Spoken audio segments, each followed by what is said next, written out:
Bonjour et merci d'être avec nous. Le président de la République, Alassane Ouattara, a participé ce lundi à Paris, en France, à la cérémonie d'ouverture du Forum des marchés émergents, une plateforme d'échange, d'expérience en vue de réduire les inégalités entre les pays africains ou alors entre les pays. Le chef de l'État s'est prononcé donc sur l'impact des crises actuelles sur les économies. Awa Touré nous fait le résumé. Le centre de conférence de la Banque de France à Paris, le président de la République Alassane Ouattara à l'ouverture du Forum des marchés émergents aux côtés de plusieurs personnalités du monde politique, économique et de la finance, notamment l'ancien président du Mozambique, Joaquim Chissano. Ce forum, initié par l'ancien directeur général du Fonds monétaire international, Michel Kandessu, vise à réduire les inégalités entre les pays en facilitant l'échange d'expériences, le débat politique, ainsi que l'engagement du secteur privé pour atteindre l'objectif commun d'une croissance et d'un développement durable. L'occasion pour le chef de l'État de faire une importante communication sur l'impact des crises actuelles sur les économies, notamment les économies africaines. I liked very much a chapter on the future prospect of Africa.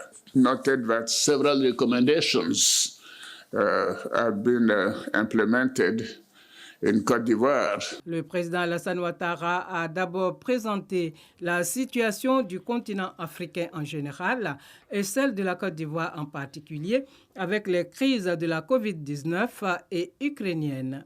We think clearly we have the system under control. We almost have no case of COVID outside of Abidjan. And I said as of yesterday, we had only 19 cases in Abidjan, of which 2 are in the hospital, but they're minor cases. It's Omicron.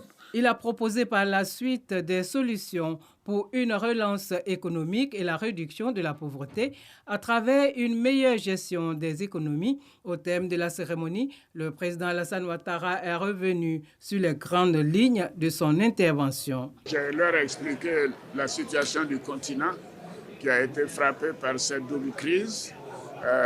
En ce qui concerne la COVID, j'ai expliqué que la Côte d'Ivoire s'en est bien tirée parce que cette crise a été bien gérée dès le début et que 50% des personnes ont eu la primo-dose et à peu près le tiers des doubles doses. C'est-à-dire que la Côte d'Ivoire continue de faire des progrès, mais qu'il nous faut continuer de vacciner les gens et continuer donc de produire des masques et même d'avoir une usine de fabrication de vaccins.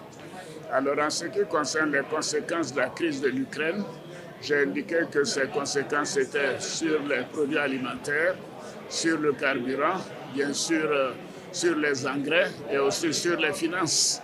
Et que de ce point de vue, la Côte d'Ivoire a entrepris un vaste programme de soutien à l'économie qui permet de contenir les conséquences sur les prix. Nous avons moins d'inflation qu'ailleurs, nous avons moins de déficit qu'ailleurs, mais j'ai surtout insisté sur la nécessité pour la communauté internationale d'apporter un appui beaucoup plus important, que ce soit le Fonds monétaire avec le DTS, que ce soit la Banque mondiale avec l'IDA, que ce soit le groupe des 20 avec des soutiens beaucoup plus conséquents, mais également que nos pays doivent continuer de bien gérer nos économies et de faire en sorte que la croissance reprenne pour réduire la pauvreté et améliorer la situation des populations.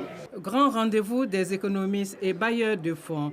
Cette édition du Forum des marchés émergents se tient du 16 au 17 mai à Paris.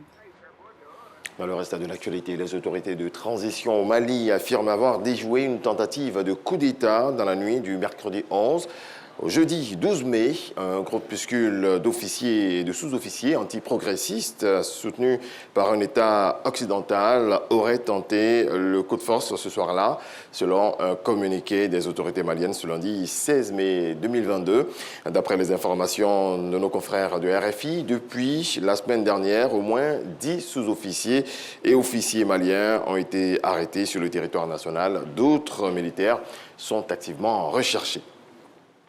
Et puis on s'achemine vers le retour d'une présence militaire américaine permanente en Somalie. Le président américain Joe Biden a autorisé ce lundi 16 mai l'envoi de troupes dans le pays, d'où les forces américaines s'étaient retirées à la fin du mandat de Donald Trump. L'actualité revient à 7 heures.